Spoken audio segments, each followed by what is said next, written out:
Welcome to Power Lunch Live. I'm Rhett Power, your host. It's good to be with you here today, back for another episode, another show. And look, the whole point of the show is to have today's thought leaders, best-selling authors, CEOs, people who are doing amazing work in the world, leading amazing companies, people that we can learn from. And today is no different. I've got Karl Sun, who is co-founder and CEO of Lucid Software, a leading provider of visual collaboration software. Now, he's got some brand new products, Lucidchart, Lucidspark, and Lucidscale. We're going to talk about those today. But their job is really to make your job and your teams collaborate better. Now, he's got a BS and an MS from MIT. He's got an MS from MIT in technology and policy. He's got a JD from Harvard Law School. And he's been honored with the Utah Business CEO of the Year and the EY Entrepreneur of the Year award. And so, Karl, welcome. Thanks, Rhett. Great to be here. Appreciate it. Yeah, it was we met a few weeks ago in Portugal, and ever since we had that talk on stage, I wanted to have you back to sort of dig deeper into your story and to talk to you more about Lucid and what you're doing. So you guys, you're what? Is it 11 years old now? Is it? That's right. Just 11 years. 11. It's flown by. So has I'm sure at moments it doesn't feel like it, but that's good. Has the original vision? I mean, looking at the changes we've had in society and technology and the way we work. With the pandemic, it really accelerating remote work.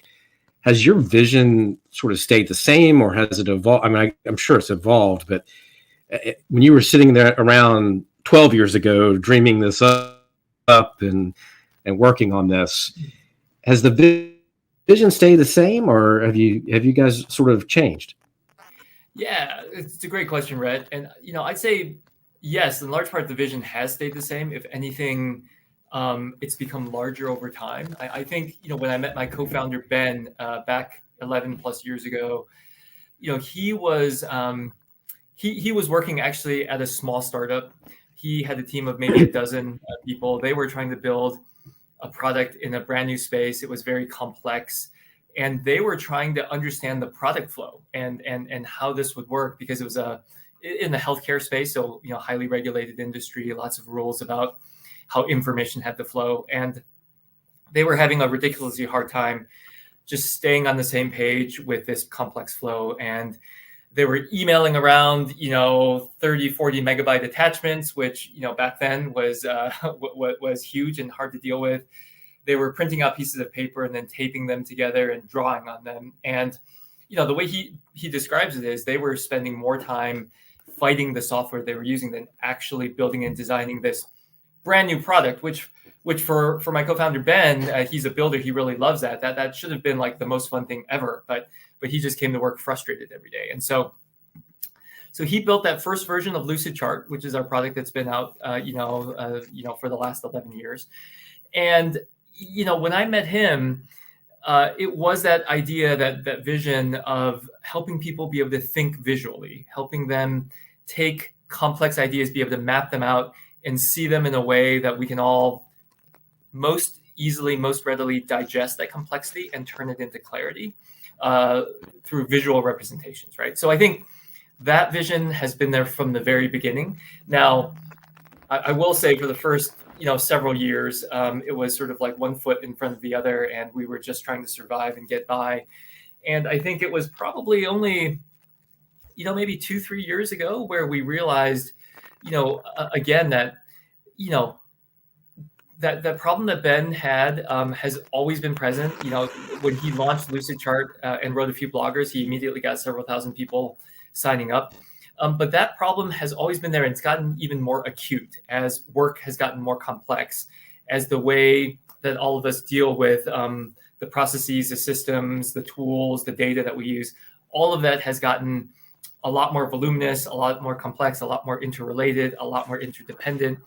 And it's hard for us to understand how our business, how our work operates today. And so what better way to be able to help teams be more effective and to build more effectively than to help them see all of that visually. And so yeah, that vision has been there from the very beginning. I think our eyes have been open to it even more lately. And I think it's just a tremendous opportunity, especially as we come out of, well, I don't know if we're coming out of the pandemic, but you know, new Right. ways of working, certainly remote and hybrid work are here to stay, and helping teams be more effective despite the complexity and the way we work now. I think that's a huge opportunity for us. Explain to us what visual collaboration is. What does that mean?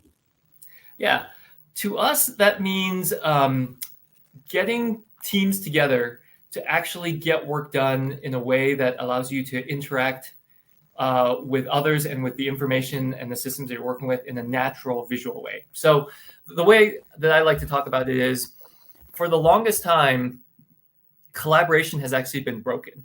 But I think for a long time, we didn't realize that because we were able to mask that with a lot of meetings. You know, we pull people in, we talk about a lot of things, but really the way that we work together doesn't work very well, because oftentimes we will meet and we will talk about things, and then we'll go back to our desks or, you know, now our living room or kitchen table, and then we'll work on things by ourselves. And then when we've got something to show, maybe we'll come back, we'll have another meeting, and we'll talk a little bit more about what it is that we did. And you'll show me what you did, and I'll give some feedback on it. But people aren't really getting together and working together. And that's to us what visual collaboration means, is getting together on a single canvas that you can represent ideas and systems and processes visually, and really be side by side with each other, working together.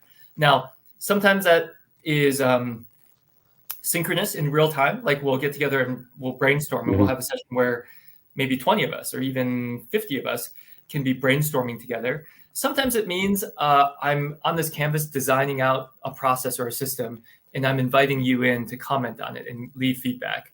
You know, even if you might be in a different time zone. But it's really getting on that page and doing the work and getting it together to do the work, as opposed to just talking about what work we're going to do. What is, I mean, that's okay. So that makes so much sense to me. Do you think that a lot of organizations, I mean, you saw, I'm sure you saw this thing from Better yesterday with firing 900 people via Zoom. And there's so much controversy with so many people, organizations bringing people back to work, and they're sort of trying to figure out what this work from home strategy is. What would you say to a CEO that's sort of struggling with this question of how to, because I think you guys have done this really well, of building teams and building collaboration, and how do they put together a strategy that can work for the company, but and at the same time work for the team and the employee? Yeah, because I think everybody's struggling with that right now. Yeah, I think so, and I think there's a few things that make sense to, in terms of what we're doing here at Lucid, and that we've heard from our users and customers. You know, I think the first thing I would point out is, and you've probably heard this or read about it, or you know, other people have talked about it, which is, you know, a lot of people have reported that, hey, over this, you know, last year and a half, you know, we went and we're working from home or working remotely, and gosh, I'm more productive, like I'm getting more done, and I think you hear that a lot. Yeah. And I think there is some truth to that, which is when we're, you know, when maybe you don't have the distractions of whether it's meetings or other things, that you can focus, you know, shut your door and crank out a lot of material, right? And so in some sense, people are more productive, but at the same time, what we've heard consistently from leaders as well as managers and even from team members is that while productivity seemed to increase, creativity did not, and collaboration did not. And there's this dichotomy, right? Like being productive does not mean that you're being creative. And so while you may be able to crank out a lot more output, it's the new thinking, the new ideas, the new product or service ideas for next month, next year, that we're sort of missing. Like we're able to execute on a plan that we already had, but it's coming up with that next generation of ideas, of plans, of strategy that is the most challenging, and that's what we're hearing consistently. And we feel that creativity. What we hear is that creativity is really the result of productive collaboration, right? And so when you don't have that collaboration, and you're not having that collaboration because when people are remote, what people have said is it's harder to connect with other people. It's harder to brainstorm and to come up with ideas. And those are obviously critical to this creativity. And so, there's that isolation that comes in, with the distributed workforce. And so I think in many ways, a lot of the current work tools that we're using don't foster that collaboration, right? And for starters, one way to do it is to have this shared space. And we think that it makes sense to have it as a visual space where people can come in, not just ideate and get ideas down, but you can put ideas there, you can come back to it, you can reflect on it, you can iterate on them. It becomes sort of a war room. It's a place where you can not only create ideas, but then you can start to act on them. You can start to plan out what's next. And so that to us is what makes sense. How does that work? So talk about that a little bit. How would a company implement something like this? Yeah, a great question. Like what we find is, we've got entire teams, for example, that they will come together for a strategy session. Maybe we're planning out what the priorities are for the rest of the year, or now's the time that we're planning out what's going on for next year. And we'll come, it helps that if you have someone who's thoughtful about the facilitation process, and comes with some ideas about, hey, here are some specific questions I'm going to seed and come up with a plan. People come in and they're able to contribute ideas onto this shared space. But then not only are they able to contribute ideas, but then you're able to sort of very quickly sort and gather these ideas into different kinds of buckets and themes. And you're able to, really reflect and react to what other people are saying. Now, maybe their idea was very similar to yours. And so those two just merge and become one single idea. Or maybe it was a slight twist on what you were saying, and you're able to take the best of those two and combine them. And then once the team is able to reflect on that, and by the way, you've got some people who are pretty quiet, who never want to speak up, but they're able to contribute their really thoughtful ideas, and have them be part of the mix, even if in an in-person scenario, they'd probably be hesitant to raise their hand or go up to the whiteboard and say some ideas. You can collate all of those, and then you can very quickly, sort them. You can gather them together. You can vote on them. You can react to them with emojis and understand what, where people are feeling the emphasis should be. And then from there, you can turn them into an action plan, right? You can start to prioritize, figure out who needs to do, this project on what time scale, and you can start to lay out, let's say a strategic plan for 2022, and you can start to put that together. That's the kind of work that we're talking about when we talk about, really visual collaboration. Is that how you guys do it? Is that how you do it at Lucid? It is. And in fact, there are teams that have done this. And then, as I mentioned, this lives on, right? It's just not a static board, and people continue to add to it. When new people come into the company, they're brought in and they can see the history of how we've evolved to where we are and what it is that we're doing. And so it becomes this living, breathing representation of our plan, our focus for this team for, the next, 6 months to a year. And it's constantly changing. And as parts of it change, parts of it might get archived off into another part of the document, but it's an up-to-date living representation of how we view the current world, the current priorities, who's working on what. And yeah, very much. Is this as simple as is this as simple as a Google Doc or a Slack channel or one of your own products, something that you created internally? What is it? What is it? How do you keep that sort of? I get what you're saying from the sort of the collaborative standpoint, but is there? You have a document, really. There's also a living document somewhere.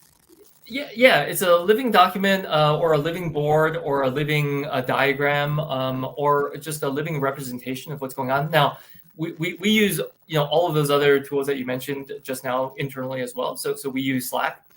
It's great for communicating, right? It's great for getting people's attention and updating them, but it's not the place that we can, archive complex ideas, because you don't see how those ideas are related. And, you've probably tried to search through Slack threads and That's a find where someone nightmare. mentioned that. Right. Yeah, exactly. And Google Docs are great for note taking. We use that for collaborative note taking for sure. Like, all of our agendas, all of our notes are done in Google Docs. But again, if you're trying to work on designing or building or thinking about a complex idea or system or process, it's not the right way of using words to describe all of that. You need to lay it out, the complexity, the dependencies, the relationships in a visual manner, so you see how one part of it is connected to the other part. And that could be a business process. It could be the technical architecture for a system. It could be software architecture. It could be organizational priorities and how you're allocating resources and people, like org charts, right? Right. All of that is best represented visually. Right. I don't disagree. So let's get into some of the products. Talk about some of the newer products that you've come out with. I think is Lucidchart and Lucid Spark. Those are new. Well, Lucidchart is Lucid Park. That's the old. That's right. Right. Lucid Spark though, and Scale. Lucidscale. Yeah. Yes. Lucidscale is something that we just launched. Actually about a month ago. In fact, we launched it while we were in Portugal. So that's when that came out. Now there was an earlier version of it, but it's a cloud visualization product, and so it just is one example of the kind of power you can have when you can take structured information and we take it and we help map out those relationships visually for you automatically. So in this case, it's a cloud visualization product, Lucidscale, and you can plug it into your cloud system, whether it's Azure or GCP or AWS, and we will extract out all those relationships and automatically map out your cloud architecture for you. So you can see exactly what it is that you're running on Azure or AWS. And not only do we do that, but then, there's often a lot of information there, but we will let you filter by different views. We will let you customize views and save views because, if you're an application engineer versus if you're someone on the DevOps side versus if you're a security engineer, or if you're, on the compliance side of things, the view that you want of your architecture, may be very different, of what you're running. And so we let you see all of that. And what's great is we create that for you automatically, because if you were to try to map out, or at least if we were a company of our size, if we were to try to map out, what exactly it is that we were running, it would take forever. And by the time we did it, it would be out of date because something else would have changed. So we do it for you automatically. Right. It's in real time. It's always syncing. It's always a representation of what is actually spinning and what's running. And that's incredibly valuable, whether you're debugging something, whether you're just trying to document for compliance purposes or for training purposes, or whether you're trying to, design the next generation architecture that you want your company or your product to run on. Interesting.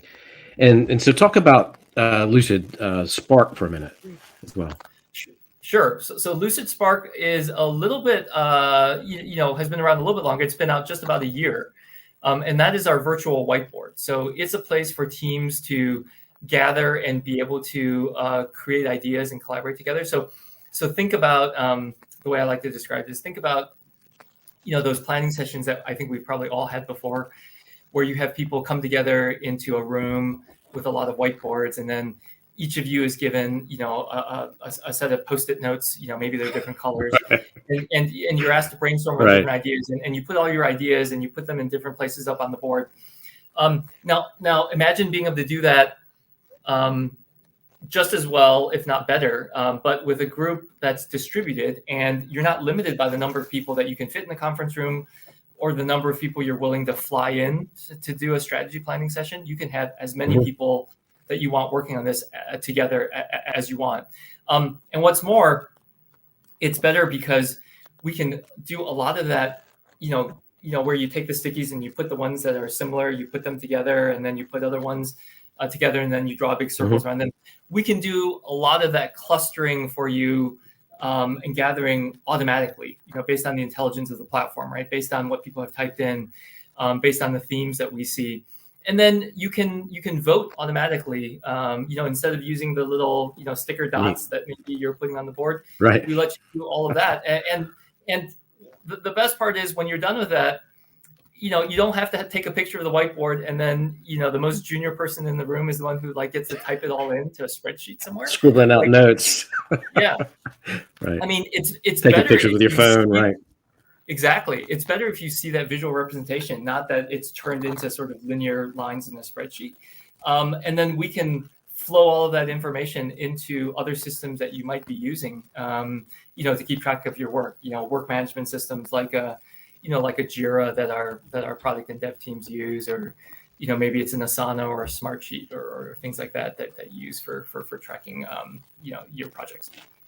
Does it allow you to sort of do breakout rooms and do smaller groups and bring that together?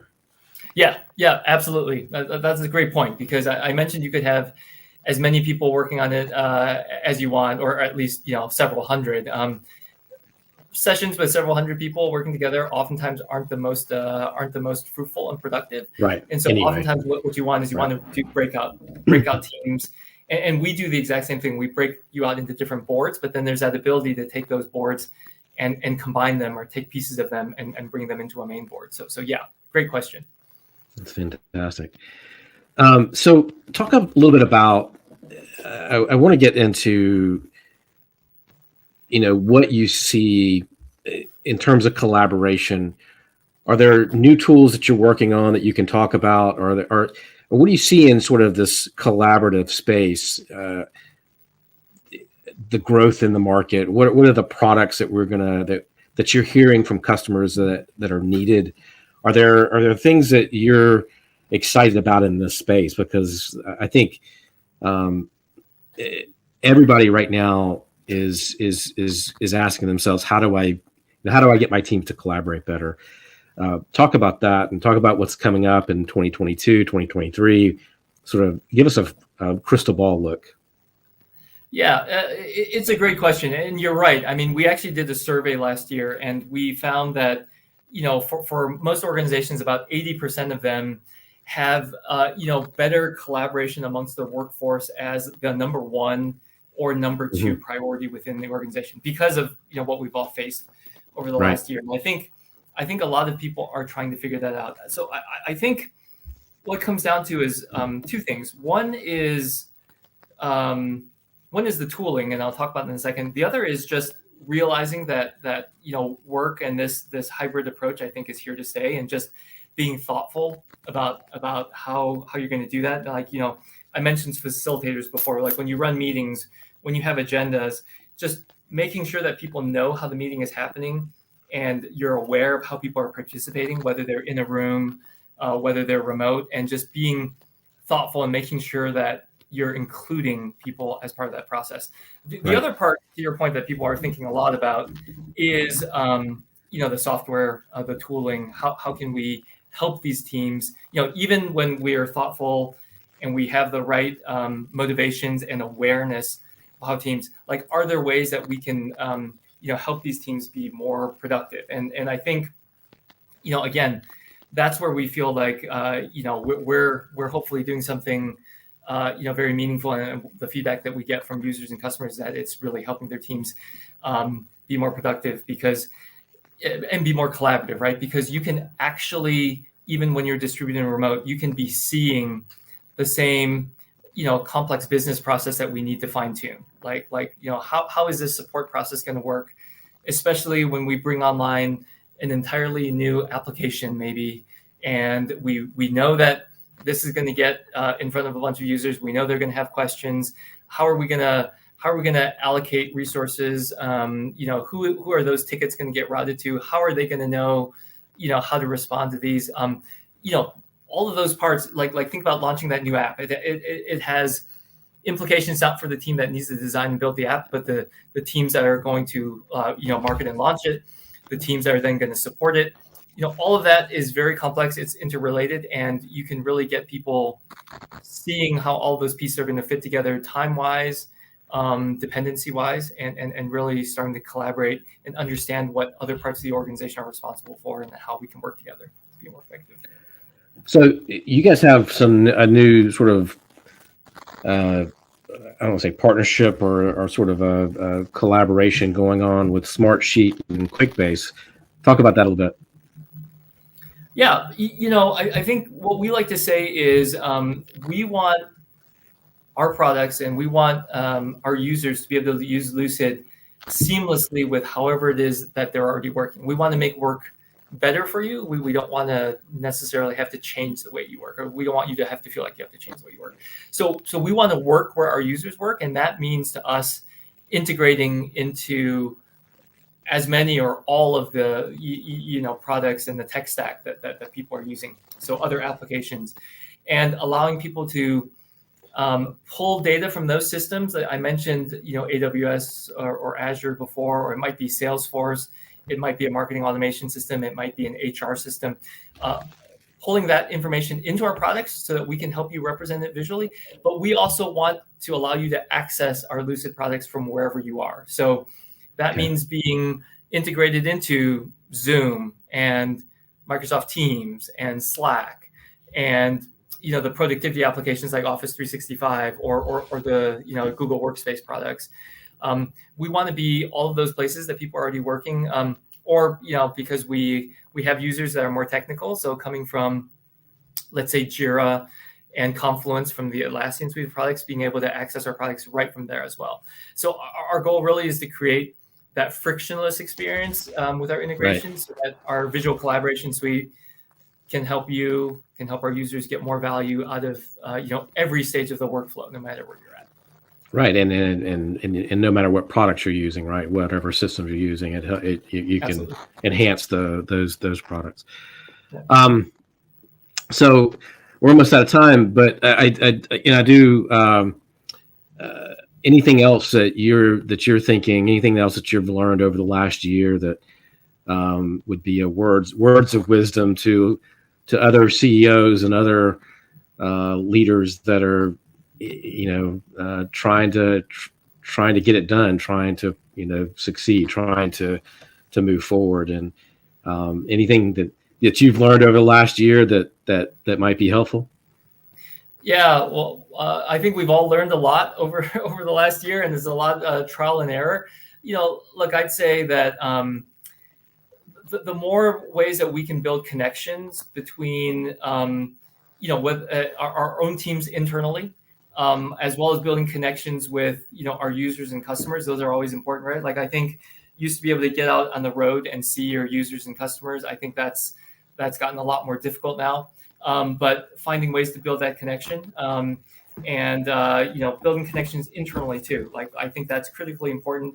That was the part that I mentioned before about teams feeling like, the distance makes it more isolating. When you're isolated, you don't collaborate as well. When you don't collaborate, you don't have that creativity. And then ultimately, maybe not in the near term, maybe not in the next day or week or month, but over the next quarters or years, that will show itself. And so building that culture of collaboration and being mindful of that, again, both from the software and the way that you enable your teams, but also the way that you run the organization and think about the culture of the organization. I think those are critically important. What are you the most proud of the last 2 years? Gosh, I'd say I'm most proud of the way that our team has interacted and has really supported each other. I remember in the early days, in the days of the toilet paper shortage, you may remember that, but right. People would, go on toilet paper runs and drop them off to, a new family who had a new baby and was not, able to get out as much, or, wasn't able to be the first in line when the Costco opened or whatever it is. I mean, just so many examples of people taking care of each other, like within our organization. That made me super proud. I mean, I think we've tried to build a culture where we really care about each other, and that really showed through. And obviously, after that initial shock, but being responsive and understanding our customers' needs and challenges that they had through the early days, and then subsequently through the pandemic, and being able to help them be more productive, be more effective as we all went into this remote work world. I think that was super gratifying. What's one big thing that you want to do better going into 2022 as a CEO? What is it? What is one thing that you really want to accomplish or get better at, or what's one major goal for you this year? Yeah, I think I've always enjoyed sort of really being in tune and in touch with what's going on across our entire company, and that's gotten harder. And at this point, I don't even know what the percentage of our employees have only been hired in this fully remote world that we've been in for the last year and a half plus. And so my goal is to really get to know our team more, and also to get to know our customers more in this new world with online interactions, and hopefully some in-person visits if conditions allow. So that's what I'm hoping personally to do, is to just get back in touch and build those stronger relationships again. That's interesting. You said that. I was talking to a CEO a couple months ago, and he said what he's been doing is, and he told his managers, he said, "Look, I'm not trying to undermine you. I'm not trying to, get involved in what you're doing." But he said, I'm gonna have virtual lunch 5 days a week for 30 minutes and I'm gonna pick employees across the organization, and I'm gonna do this until we can go back to work or till things change. But he said, I have to know what's going on. I have to know how people feel. I have to get it from them, because I can't walk the halls. I can't pop in somebody's office. I need to be in touch, and it's a way for me to stay connected to the company. And I talked to him a couple weeks ago, and he said it's really, really been great for him. It's been great for morale, but most importantly, it's been great for him because he's learning what people are feeling and thinking, and he's getting tremendous feedback. So I don't know if that's something you could do, but I think it seems to be working for him. Now, he's got a much smaller organization than you do, but that's exactly what I hope to get back to, and I'm sort of jealous of that ability to do that. And I think we're trying to do that. We're trying to institute more lunches, hopefully in person, but otherwise virtual, if it has to be, to sort of reconnect with people. Now, how spread out are you guys? How many people what's that look like within the company? Yeah, great question. So we, we're mainly headquartered. Our headquarters are in Utah, in the States, right. But we have a large office or a sizable office of getting close to 100 people in Amsterdam, and then we've got an office of about 20 people in Australia, in Melbourne, and but in the U.S., historically it has been mainly Utah focused. Now, over the last year and a half, I think people have dispersed a little bit, and so honestly, I don't even know where everyone is sitting these days. I think there's still a good concentration here, but that's sort of our footprint these days. We're a total company of about a little over 800 people at this point. How are you handling the hiring? I mean, the need for talent right now. Are you looking globally? How are you dealing with that? Yeah, it's a great question. I think we're in that hybrid world where we do see value of trying to get people together. And so we would still like, at some point to be able to have those face-to-face interactions, live interactions. And when we can in the different locations, we've opened the offices. So for example, I'm sitting in our Utah office right now, and we allow people to come in. You don't have to come in, but we allow people to come in if they want. And I can't tell you how excited people were when we started doing that. Right. I guess it was earlier this spring or summer. Just that ability to see people again, to be able to grab lunch with them, be able to just even just socialize a little bit, as well as to be able to get work done. So I think we prioritize that. So yes, we're definitely looking for talent everywhere, but we do hope to return to a mode where we can have some regular in-person interactions, and we're going to just figure out how all that's going to work when it's safe to do that. What's your I'm just going off the rails here. I've got so many questions. Sorry. No worries. So how are you handling the vaccine and all of that? How did you guys handle that with your employees and your teams? Well, look, my personal viewpoint is that, vaccines are the best way for us to get back to as much of a normal world as possible, whether that's work, whether that's school, whether that's just going out shopping or socializing or being able to, do the kinds of entertainment and travel that we want to do. And so, that's my personal take. And so I think I would personally encourage everyone to, do your research and to get vaccinated.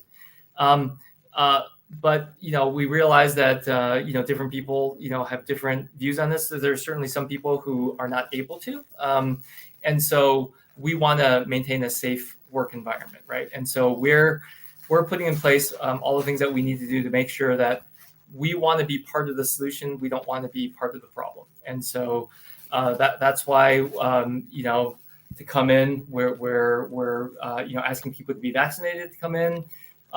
As these variants come up, obviously we're being very mindful of trying to understand who might be getting sick. We ask people to let us know so that we can do contact tracing and all of that kind of work to keep our employees as safe as possible. We obviously want to support people because people are coming down with illnesses, and thankfully most of the time it's not too serious, but we have had some situations where people have struggled for extended periods, and so we want to support them. So listen, I think it would be great if we can all do our part to really be as safe as possible. And it's not all about what I want and that I can do whatever I want, because that's true. That's one part of it, but we have to think about what we're doing for each other. And that would be my plea for all of us, is that, we think about what's right for us, but we think about what's right for us as a community as well. And be mindful of that when you make your own decisions. I appreciate that answer, Karl. Thank you for your time. This is real. We'll have to catch up next time you have a new product. Let me know. We'll get you back on to talk about it. And thank you for spending some time with us here today on Power Lunch Live on LinkedIn Live. And we'll see you next week. We've got a great show lined up for you next week. And until then, stay safe and have a great week. And we'll see you. Thank you, Rhett. It's been a pleasure. Thanks, Karl. Appreciate you. Yep. Bye.